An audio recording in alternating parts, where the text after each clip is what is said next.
छोटा भाई अपने बड़े भाई से कहता है कि भैया आज तो हमारा जन्मदिन है, हमारे जन्मदिन पे आप क्या गिफ्ट देने वाले हो। तभी बड़े भैया ने कहा कि तू परेशान क्यों होता है, मैं कथा सुनाने के लिए जा रहा हूँ, वहां जो भी मुझे मिलेगा वो लाकर सब कुछ तुझे दे दूंगा और उसके बाद तू जितनी चाहे उतनी मस्ती करना, अपना जन्मदिन धूमधाम से मनाना। सब कुछ यही सोचकर कथा कराने के लिए गया था। जब वापस लौट कर आया तो भैया मर चुका था। भैया ही नहीं, माँ, पापा और दो बहनें ये सब मर चुके थे। एक छोटा भाई है जो जिंदगी और मौत की जंग लड़ रहा है।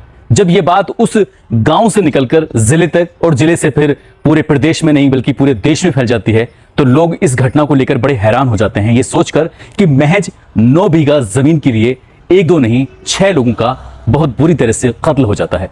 आज कहानी उसी कत्ले आम की है जिसको सुनने के बाद न केवल पूरा प्रदेश बल्कि जहां जहां तक ये बात जाती है वो लोग सब हिल जाते हैं। आदाब, नमस्कार, सत श्री अकाल। मैं उस्मान सैफी। आज की जो सच्ची घटना मैं आपको सुनाने जा रहा हूं, ये सच्ची घटना है उत्तर प्रदेश का एक जिला है देवरिया।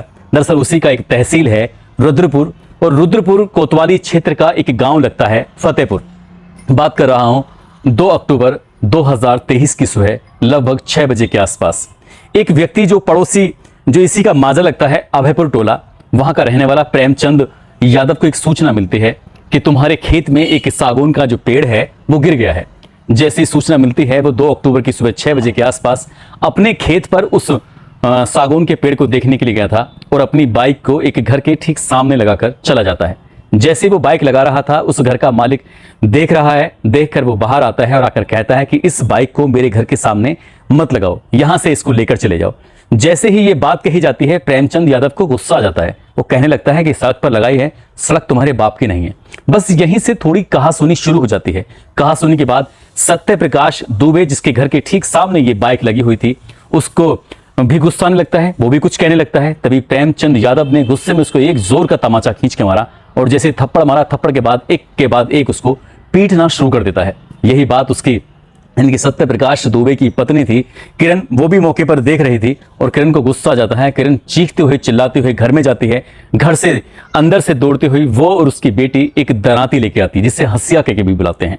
वो लेके आती है, उससे कहती है कि पीछे हट जाओ नहीं तो मार डालेंगे। जब बात पीछे हटने की आती है तो पीछे नहीं हटता प्रेमचंद, बल्कि उसकी बेटी के साथ और उसकी पत्नी के साथ भी वो अभद्रता करने लगता है। और इसी बात को देखते हुए उस महिला को और उसकी बेटी को इतना गुस्सा आता है कि वो उस हंसिया से उस व्यक्ति को एक के बाद एक लगातार वार कर रहे थे और तब तक कर रहे थे जब तक कि उसकी मौत नहीं हो जाती। वो चीख रहा था, चिल्ला रहा था, बचने की लगातार अपीलें कर रहा था और उसकी चीख पुकार सुनने के बाद पास में ही 2 व्यक्ति थे, वो दौड़ कर आते हैं और जैसे ही दौड़ कर आते हैं तो उस महिला यानी कि किरण ने अपने पति की बेइज्जती का बदला लेने के लिए उनसे कहा कि यदि तुम भी आगे आए तो तुम्हें भी इसी दरांती से काट डालूंगी। उसका रुद्र रूप देखकर वो लोग डर जाते हैं और वो वहां से भाग जाते हैं। कुछ ही देर बाद प्रेमचंद की मौत हो जाती है क्योंकि तड़प तड़प कर वो अपना दम तोड़ देता है। ये बात अब यहां तक सीमित नहीं थी बल्कि जो पास का ही गांव था अभयपुर टोला, ये एक माजरा है और ये जो घटना हुई थी वो लहड़ा टोला के अंदर घटना हुई थी। सत्य प्रकाश का घर लहड़ा टोला में होता है और प्रेमचंद जो मर चुका है उसका घर होता है अभयपुर टोला में। बात अभयपुर टोला तक पहुंचती है, वहां से करीब 20 से 25 लोग इस घटना को सुनने के बाद आ जाते हैं। किसी के हाथ में लाठी था, किसी के हाथ में डंडा था, किसी के हाथ में धारदार हथियार थे तो किसी के हाथ में बंदूकें थीं। वो लोग अपने घरों से लगातार दौड़ रहे हैं, चीख रहे हैं, चिल्ला रहे हैं और एक के बाद एक लगातार फायरिंग भी हो रही थी। कोई नहीं जानता था कि अब आगे होने वाला क्या था। दरअसल जैसे ही ये लहरा टोला गांव में सत्य प्रकाश के घर पहुंचते हैं, सत्य प्रकाश के घर वालों ने ये वहां से भागने की बिल्कुल भी कोशिश नहीं की। वो, उनकी पत्नी, 2 बेटियां, एक बेटा, वो अपने घर पे ही मौजूद होते हैं। साथ ही एक और बेटा होता है, 2 बेटे 2 बेटियां, पति पत्नी ये मौजूद होते हैं। वो वहां से भागने की कोशिश नहीं करते, घर का दरवाजा बंद कर लेते हैं। जो 20-25 लोग उस प्रेमचंद यादव के परिवार के लोग आते हैं। प्रेमचंद यादव जो कि प्रॉपर्टी डीलिंग का काम करता था, प्रेमचंद यादव जो कि पूर्व जिला पंचायत सदस्य भी रह चुका था, उसका उस इलाके में बड़ा अच्छा खासा रसूख था।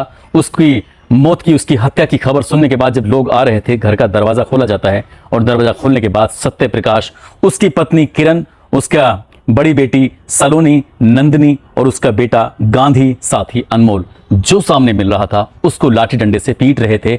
उनकी चीख निकल रही थी, वो बचने की लगातार अपीलें कर रहे थे। वो गांव में चीख चीख के मदद मांगने की कोशिश कर रहे थे, लेकिन 20 से 25 लोगों ने करीब 25 मिनट तक अपनी लाठी डंडों से, धारदार हथियार से लगातार वार कर रहे थे। और जब वो मरणासन हालत में हो जाते हैं, जब वो जमीन पर पड़े हुए थे, खून से बुरी तरह से लथपथ थे, तभी गोलियों की चलने की आवाजें आती हैं। लगातार गोली चल रही थी और गोली चलने के बाद अब ये ज्यादातर लोग मर चुके थे। वो लोग अपने जो प्रेमचंद यादव है उसकी लाश को लेकर यहां से बड़े आराम से इत्मीनान से चले जाते हैं। उन्होंने ये दिखाने की कोशिश की तुमने हमारा एक मारा है और हमने तुम्हारे 6 मार दिए हैं। जब 6 मरने की बात आती है ये गांव में खबर आग की तरह फैल जाती है, लेकिन डर की वजह से कोई अपने घरों के दरवाजे नहीं खोलता। जो छत पर था वहीं से देखने की कोशिश कर रहा था, जैसे जैसे किसी को दिखाई दे रहा था कहीं सींचे में से झांक रहा है कि कुछ कर रहा है, लेकिन किसी की हिम्मत नहीं जो उन लोगों को रोक सके, उन लोगों को टोक सके कि तुम इन्हें क्यों मार रहे हो, क्या बात है। सब के सब गांव में सन्नाटा फैल जाता है। तभी पुलिस कंट्रोल रूम को फोन पहुंचता है कि ये जो रुद्रपुर तहसील क्षेत्र का एक गांव लगता है लहरा टोला, यहां पर 5 लोगों की हत्याएं हो चुकी हैं। यहां पर एक जिला पंचायत सदस्य है उसकी भी हत्या हो चुकी है, यानी कि अभी तक 6 लोग मारे जा चुके हैं। जैसे सूचना मिलती है डीएम, एसएसपी, आईजी, डीआईजी तमाम लोग अधिकारी आने लगते हैं। थोड़ी ही देर में सूचना उत्तर प्रदेश के मुख्यमंत्री योगी आदित्यनाथ तक पहुंच जाती है और मुख्यमंत्री योगी आदित्यनाथ अपने आला अधिकारियों से कहते हैं कि जितनी जल्दी हो सके घटनास्थल पर जाइए, उसका दौरा कीजिए, देखिए हुआ क्या है और जो दोषी हों उन्हें किसी भी कीमत पर बख्शा ना जाए। हेलीकॉप्टर से अधिकारी चलते हैं, कुछ अधिकारी पहले से वहां मौजूद थे। 2 घंटे लग जाते हैं ये पता करने के लिए आखिरकार कौन मरा है कौन जिंदा है। इस घर में 5 लाशें पड़ी हुई थी। एक लाश थी सत्यप्रकाश दुबे की जिसकी उम्र लगभग 50 साल के आसपास होती है। एक लाश थी सलोनी की जिसकी उम्र 18 साल थी। सत्यप्रकाश दुबे की पत्नी किरण यादव जिसकी उम्र 48 साल के आसपास होती है। छोटी बेटी नंदनी होती जिसकी उम्र 8 साल के आसपास होती है और बेटा गांधी जिसकी उम्र लगभग 14 साल के आसपास होती है। एक बेटा अनमोल था। जैसे ही वे सबकी नब्ज टटोल रहे थे तो अनमोल की नब्जें काम कर रही थी, वो जिंदा था और जीने के लिए कोशिश कर रहा था, सांसें ले रहा था। पुलिस वालों ने, डीएम साहब ने तुरंत ही उस बच्चे को उठाकर सीधा देवरिया के हॉस्पिटल पहुंचाया। उसकी हालत ज्यादा गंभीर थी, उसे यहां से BRD hospital medical college Gorakhpur में पहुंचाया, वहां उसको उपचार के लिए भर्ती कराया। उस बच्चे की हालत में थोड़ा सुधार था। मुख्यमंत्री गांव आने की बजाय सीधा उसी बच्चे के पास पहुंच जाते हैं जो बच्चा बीआरडी हॉस्पिटल में जिंदगी और मौत की जंग लड़ रहा था, ये जानने के लिए कि क्या मामला है।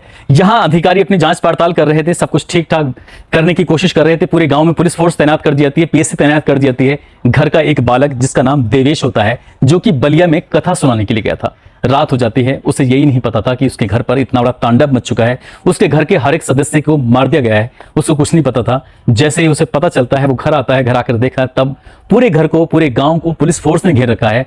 किसी को नहीं मालूम था कि ये मरने वाले सत्यप्रकाश दुबे का बेटा है। रोता हुआ आता है, अपने घर की दहलीज पर पहुंचता है तो पता चलता है कि तुम्हारे परिवार के सभी सदस्यों को मार दिया है। तभी रोते रोते अपनी कहानी बयां करता है कि आज उसके भैया यानी कि गांधी का जन्मदिन था। गांधी जिसकी उम्र लगभग 14 साल के आसपास होती है। सुबह सुबह उसने उठाया था कि भैया जल्दी से उठो, आज हमारा जन्मदिन है, हमें जन्मदिन पर क्या तोहफा देने वाले हो। तभी उसका भाई देवेश कहता है कि मैं बलिया में कथा सुनाने के लिए जा रहा हूं, वहां से आज जो भी कुछ मिलेगा वो सब कुछ मैं तुम्हें दे दूंगा और उसके बाद तुम अपना जन्मदिन बड़े धूमधाम से अच्छे से मनाना। वो बिल्कुल नहीं जानता था कि उसके परिवार के सभी लोग मर चुके हैं, खत्म हो चुके हैं। अब उसी के हाथ में जिम्मेदारी थी। ये जो जितनी भी लाशें थी पोस्टमार्टम के लिए गई थी, पोस्टमार्टम के बाद जब घर पे पहुंचती हैं तब उनकी पांचों की पांचों लाशों का एक साथ अंतिम संस्कार देवेश करता है। एक बेटी और बच जाती है क्योंकि वो शादी हो चुकी थी, शादीशुदा थी, जिसका नाम शोभिता होता है। शोभिता आकर पूरी कहानी बयां करती है जो उसने पिछले दिनों से सुना था कि आखिरकार हुआ क्या था। दरअसल कहानी शुरू होती है साल 2008 से। इस घर में जो घर के मुखिया होते हैं, मुखिया का नाम जनार्दन होता है। जनार्दन को 3 बच्चे होते हैं, एक का नाम ओम प्रकाश, दूसरे बेटे का नाम सत्य प्रकाश दुबे होता है और तीसरे बेटे का नाम होता है ज्ञान प्रकाश दुबे उर्फ साधु। लेकिन साल 2008 और 9 में ओम प्रकाश जो सबसे बड़ा वाला बेटा होता है उसकी मौत हो जाती है, वो मर जाता है। जब वो मर जाता है तो इस जो घर के मुखिया होते हैं उसके नाम 18 बीघा जमीन होती है और अब 18 बीघा जमीन 2 हिस्सों में बढ़ जाती है। एक बेटा सत्य प्रकाश दुबे और दूसरे बेटा ज्ञान प्रकाश दुबे उर्फ साधु।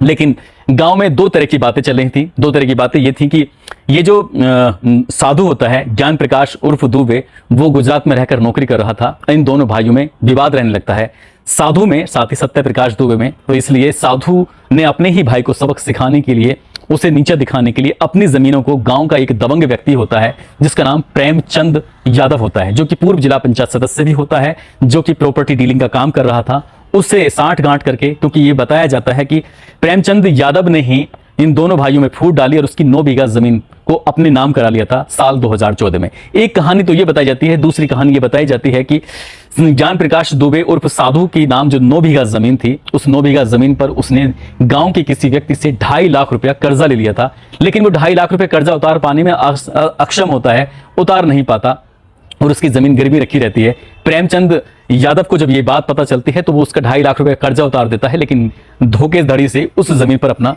कब्जा कर लेता है, उसे अपने नाम करा लेता है साल 2014 में। और इसी बात को देखते हुए प्रेमचंद यादव साथ ही सत्य प्रकाश दुबे में इसी बात को लेकर विवाद होता था। सत्य प्रकाश दुबे लगातार शासन प्रशासन से मांग करता था कि ये दबंग व्यक्ति है, जमीनों पर कब्जा करता है, वो चाहे ग्राम पंचायत की हो चाहे कैसे भी हो, और ये नीचे दिखाने की कोशिश करता है, उसकी जान को भी खतरा है। सत्य प्रकाश दुबे लगातार प्रशासन से मांग कर रहा था, लेकिन प्रशासन ने इस बात पर कतई ध्यान नहीं दिया और जो नहीं होना चाहिए था 2 अक्टूबर 2023 की सुबह 6 बजे वो हो जाता है, जब प्रेमचंद यादव और सत्य प्रकाश दुबे के घर के ठीक सामने बाइक खड़ी करके दबंगे दिखाने की कोशिश कर रहा था। और ये बात सत्य प्रकाश दुबे को बिल्कुल पसंद नहीं आती और इसका जब विरोध करता है तो उसको बदले में एक चांटा मिलता है, और इस चांटे के बदले में न केवल प्रेमचंद की हत्या होती है बल्कि उसके बदले में 5 लोगों की हत्या हो जाती है।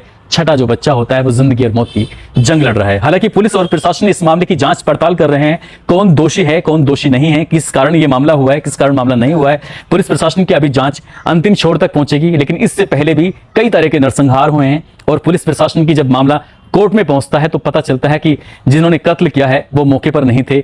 कई बार कोर्ट उन लोगों को बाइज्जत बरी कर देता है। क्या इस मामले में भी वैसा ही होगा जैसे पहले और नरसंहारों में हुआ है, या इस मामले में दोषियों को सजा मिलेगी या नहीं मिलेगी, ये भविष्य के गर्भ में छिपा है। लेकिन इस घटना ने न केवल देवरिया बल्कि पूरे प्रदेश बल्कि पूरे भारत को हिलाकर रख दिया है कि 9 बीघा जमीन के लिए 6 लोगों का कत्ल हो चुका है, उनकी हत्या हो चुकी है। दोस्तों, इस पूरे घटनाक्रम को सुनाने का उद्देश्य किसी को परेशान करना नहीं है, किसी का दिल दुखाना नहीं है, बल्कि आपको जागरूक करना है, आपको सचेत करना है और जाते जाते आपको ये भी बताना है कि लालच बहुत बुरी बला होती है। जैसे कि बताया जाता है, पुलिस ने जाकर पैमाइश की थी तो बताया गया कि जितनी जमीनें इस प्रेमचंद यादव के नाम होती हैं, क्योंकि वो राजनीति से ताल्लुक रखता था, उसका रसूख था, इसलिए पुलिस प्रशासन, एसडीएम, तहसीलदार, एसएचओ सभी अधिकारी उसकी कहीं ना कहीं मुट्ठी में रहते थे। जैसे चाहता था वो वैसा कराते थे और सत्य प्रकाश दुबे लगातार मांग करते थे, लेकिन उनकी कोई सुनने वाला नहीं होता था। ये तो आगे क्या होगा वो पता चलेगा, लेकिन जो भी हुआ है वो गलत हुआ है। और जाते जाते आज दुर्गावती हैं, इनका दुर्गावती, रॉकी कुमार, गजेंद्र सिंह, कोमल बजाज, जमील खान, मोहम्मद फरीद,